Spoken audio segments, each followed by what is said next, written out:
കാലവർഷമായി, വെള്ളക്കെട്ടും തണുത്ത അന്തരീക്ഷവുമായി പാമ്പുകൾ വീടിനകത്തേക്ക് കയറാൻ സാധ്യത കൂടുതലുള്ള കാലാവസ്ഥ. ഇഴജന്തുക്കൾ വീടിനകത്തേക്ക് കയറാതിരിക്കാൻ വേണ്ട മുൻകരുതലുകൾ എല്ലാവരും സ്വീകരിക്കുക. അഥവാ ഇനി പാമ്പുകടിയേറ്റാൽ പാമ്പുകടിയേറ്റയാളെ എത്രയും പെട്ടെന്ന് ആന്റിവനം ലഭ്യമായ ഹോസ്പിറ്റലിൽ തന്നെ എത്തിക്കുക. നാം പാഴാക്കുന്ന ഓരോ നിമിഷവും ജീവന് ഭീഷണിയായതിനാൽ ഏറ്റവും അടുത്ത ഹോസ്പിറ്റലിൽ കൊണ്ടുപോവുകയല്ല വേണ്ടത്, മറിച്ച് അപകടം നടന്ന സ്ഥലത്തിനടുത്ത് ആന്റിവനമുള്ള ഹോസ്പിറ്റലിൽ തന്നെയാണ് രോഗിയെ എത്തിക്കേണ്ടത്.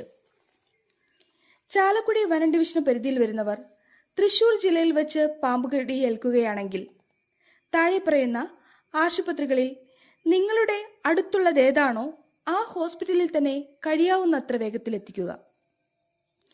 താലൂക്ക് ആശുപത്രി ചാലക്കുടി, താലൂക്ക് ആശുപത്രി ചാലക്കുടി, താലൂക്ക് ആശുപത്രി കൊടുങ്ങല്ലൂർ, താലൂക്ക് ആശുപത്രി ഇരിങ്ങാലക്കുട, സഹകരണ ആശുപത്രി Irinjalakuda, medical college hospital Mulamkunnathukavu, jubilee mission hospital Thrissur, little flower hospital Angamaly. ഓർക്കുക, പാമ്പ് കടിയേറ്റാൽ കാത്തു നിൽക്കരുത്. സമയം ജീവനാണ്.